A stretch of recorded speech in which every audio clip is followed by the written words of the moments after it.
So tip 4 on creating your own marketing videos is on your surroundings and distraction.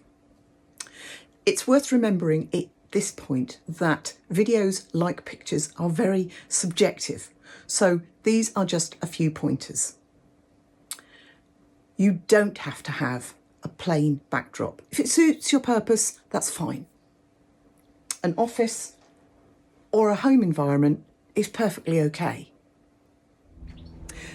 Even outside, that's perfectly okay too. Just be a little bit careful if you've got a potentially bit of a blustery or blowy day. That can cause you a few noise issues. My uplighter is a little bit close and quite distracting, so I would move that or move myself.